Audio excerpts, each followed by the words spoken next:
Tourism and hospitality has been one of the most key sectors recently, and that is why there are enough questions on what will the new government keep in store for the sector this budget in July. To know what the hospitality industry expects of the budget, we have Pradeep Shetty, the President of Federation of Hotel and Restaurant Associations of India, joining us today. Thank you so much for joining us, sir. So my first question to you is definitely with the new government coming to the floor, what are your expectations from the upcoming budget for the hospitality sector? And has there been any change after the election results in your expectations? What kind of outlay are you expecting? So first of all, the election results and the new government is a welcome for the industry. In fact, we look at it with great relief and a lot of promise.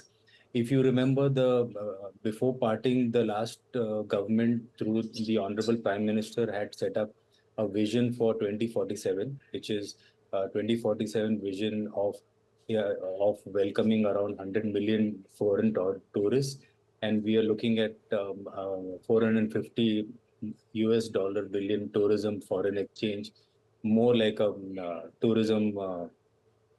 enhanced tourism GDP. So looking at that and the promise that this government is the same government which is continuing, and that the government recognizes the importance that tourism holds in employment generation or the GDP of the country. I think for all of us in the industry, we are very ecstatic.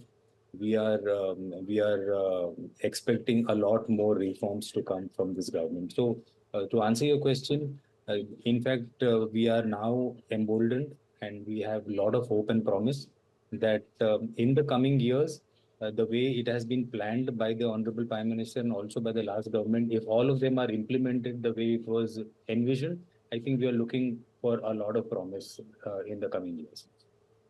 Okay, that's great. You also mentioned a couple of suggestions, and also you demanded a few things back in January before the February budget came up. It's like one being that you are demanding infrastructure status for hotels with project cost of 10 crore rupees and above, and irrespective of the cities. So any progress that you can see at this point on that front that has been made, and obviously with the new government in place, how likely it is for the government to achieve this? So there is no progress as of now because we know the government is very young, the new government, and the pre-budget memorandums are right now underway. In fact, we have not even submitted. We are working on it. We will be meeting the Ministry of Finance on 25th, where the ministry has called for a personal interaction and consultation. I believe they are doing this with every industry, which is also a very promising move, where the ministry is intending to hear. And what we are looking for is that if we are looking at the 2047 vision of the Prime Minister, and if we are looking at a 450 billion tourism foreign exchange or a GDP of tourism equivalent to 3 trillion US dollars, then for all of that, there is going to be a lot of enabling environment that will have to be created, which will be in terms of infrastructure is one of the things that we've asked, that we need to get that status. Because typically for a hotel, what happens is that the gestation period is too long for a return of investments. It is a highly capital intensive industry. And presently there is no easy funding that is available for the growth of the industry. In the sense, if you want to build up a hotel, you are just treated like any other business loan. So there are certain bottlenecks which can only be addressed if we are brought into the infrastructure category, and if industry status is accorded. I think that's where the real impetus will fall in growth and adding of more and more number of hotel rooms, which is the need of the hour. So we are in the process of presentation. We don't have a word yet, but the way things are going on, engagement that is going to happen in the next week or so, it looks like the government is serious in implementing some of the demands. Okay, and so the meeting about which you mentioned, meeting with the ministry, is that likely on 25th of June, you said, right? Yes, correct. Okay. And sir, another question that I have is on the 18% GST, the abolition of 18% GST on hotels with a cost of 7,500 rupees. and above. So, and also merging it into the 12% GST category. So, expectations are the same for this as well. Is it likely that the government will focus on this? Yes, we've had interactions with several state ministers as well as even in the during the tenure of the last government. Yeah, it looks like the government is likely to consider this. This particular issue where when a room rate goes above 7,500, uh, GST at the rate of 18% kicks in. Well, that is not the only problem. Even the food and beverage, which is a restaurant GST in that particular hotel, will also rise up to 18%. Now, this is something which is, not really helpful. It is getting a negative impact because 7,500 room in a category of above 3-star or 4-star is easily happening right now in cities as well as in resort locations. And this has been there for almost 7-8 years. So we believe this must go. And there are serious problems with this. There are serious issues with, with implementation, in the sense, when does the 18% kick in? How long does it remain? Because the rates in hotels are very seasonal. You may have a season where the rates are below 7,000, then maybe for a month or two, the rates go above 7,500, and then they come back to 5,000. All in all, this is creating more and more confusion for the public at large, and it's making the rooms way more expensive. So the demand of 12%, I believe, will be looked at this time, and it is the need of the hour now. Because I think we've gone through the phase of trying and testing, as we believe that GST was a revolutionary move. We were in the process where even the government, be it, and the other stakeholders were learning and looking through how this new concept works. I think we spent enough time to realize what are the corrections that are required to be made, and I think this should come by. Sure. And also about you, one of the other recommendations that you had is about including the hotel and hospitality sector in the concurrent list, and for a shared framework between the states and the union. So why do you think, like something that I want to understand, why do you think it is important, and what changes can this bring for the hospitality sector? So the point is, large issues concerned with growth of this industry lies with the state government. Let's say you want to build, so the entire infrastructure development, the state the development control rules, then the application of various licenses. Many of them are state licenses, and there are very few like environment, which is the only license, and may, let's say, be a food safety, which is a central license. The rest, there are like number of licenses and number of NOCs and rules and laws which are applicable at the state level. This creates a problem, because one of the other important factors of achieving the tourism goals as envisioned by the government for 2047, and if we really need to grow, is to bring in ease of doing business. And if you have to bring in ease of doing business, this issue about the state and center, the overlap, or both both these centers going in different direction, have to be worked out. Otherwise, ease of doing business will never happen. What we have therefore been recommending is that why don't you bring into a concurrent list in which the center also has a greater role to play. It is more of a central subject because tourism is now worldwide recognized as having a great and economic multiplier effect on the economy. And if that has to be really given effect to the centers, the policy of the center vis-a-vis tourism has to be implemented. Now, if there is a policy, it has to be implemented, and if the implementation is left to the states, then those may or may not happen. So there has to be coordination. There has to be a central agency which otherwise ensures that all tourism projects are taken up on priority. Reforms are brought in, laws are made in such a way that their ease of doing business and ease of setting up projects is happening. Otherwise, with the state going on one side and center being on one side, it becomes difficult. So that's basically the problem which is at hand. Okay.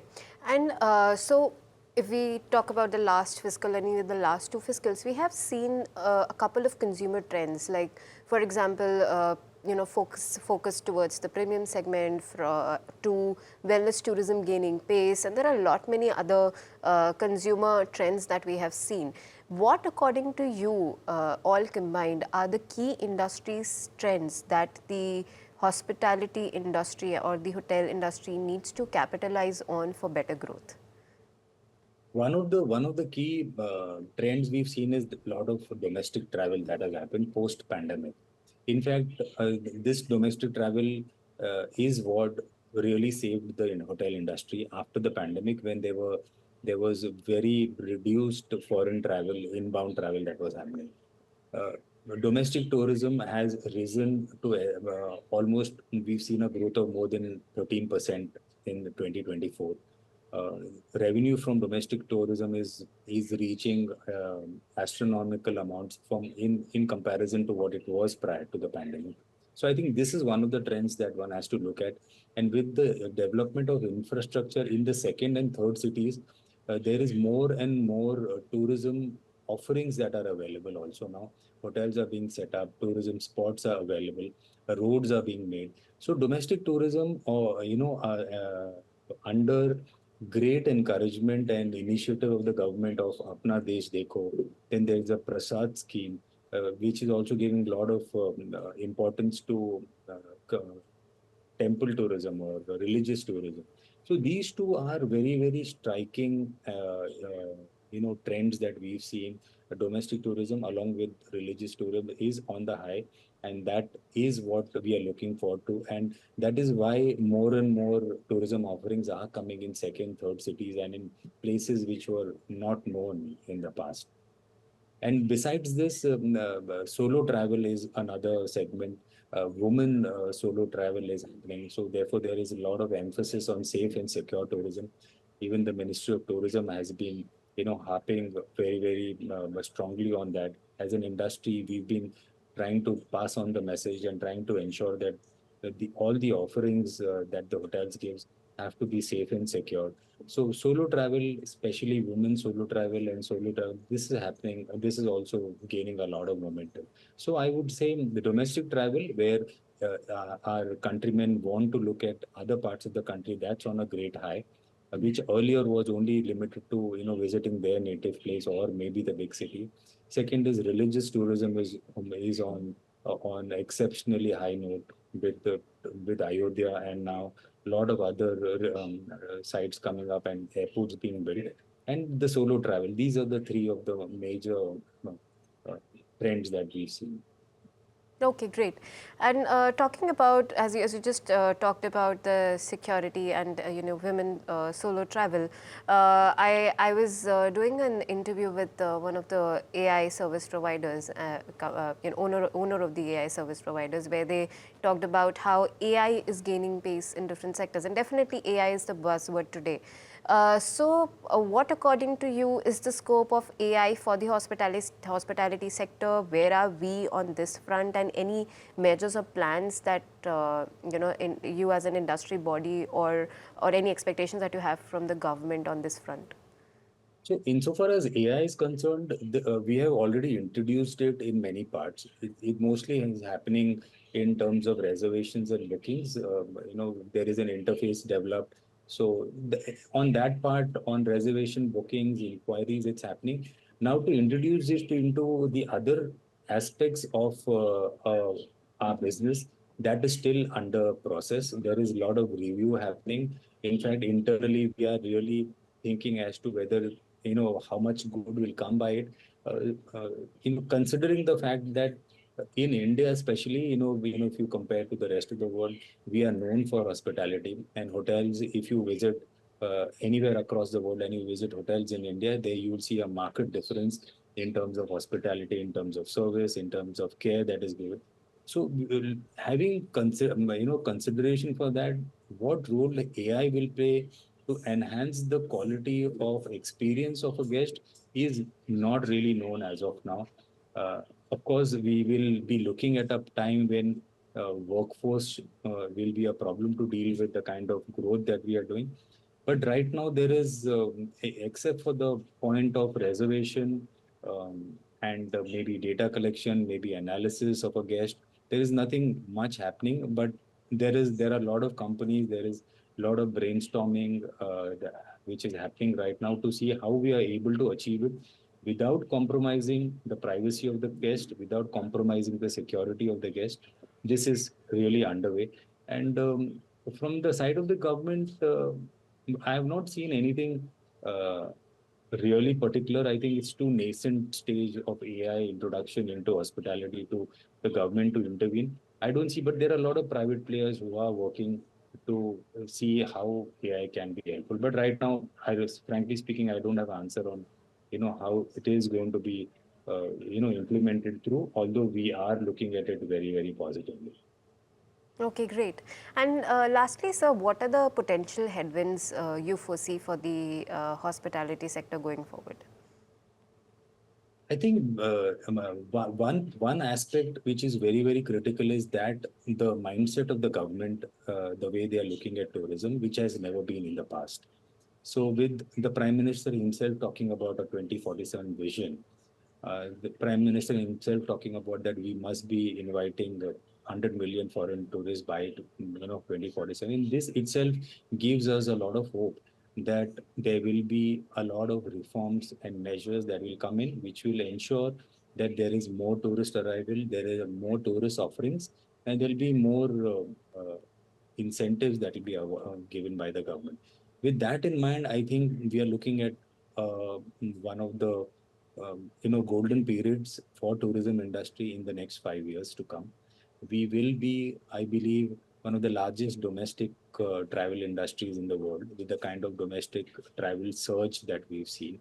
I think we will be growing the number of inventory in terms of room available in the country. We today pegged at maybe 170,000 rooms. We're looking that will go up by 2028 to about to 235,000. That's where the real numbers must grow. And for that, all the measures that I spoke about, industry status, infrastructure status, and availability of credit at a preferred arrangement with the bankings. These are all measures which will be required, which will really take us into the next level where we have sufficient number of inventory available, we have sufficient tourism offerings available, like the kind of tourism projects that government is taking up. They are really serious about ensuring that in every city there are tourism offerings. They are in fact talking about greenfield tourism projects, the one like the Sardar Sarovar project. They want to build more everywhere. The idea being that when you have so many visitors or travelers in the country, you need sufficient things for them to go around and look, and we do anything that will keep a traveler engaged in a particular city for at least 2 days. That is where the winning combination comes in. So I feel, in terms of headwinds, next 5 years will look like a promising and a golden era where there's going to be a promise of steady growth of in excess of 15%, I would say, in terms of revenues for the industry. And in terms of growth of the number of hotels, in the number of hotels that will be put up, I think that is also going to be phenomenal. It will be pretty unprecedented, if you ask me, as compared to the last 2 or 3 decades. So no major challenges in place as of now. The one that we've spoken, and if the government seems serious in the tourism vision, I think all those must be achieved in the coming months. Okay, okay. Thank you so much, sir, for taking out time for us and speaking to us and Most sharing your insights with us. And all the best for all your future ventures. Thank you. thank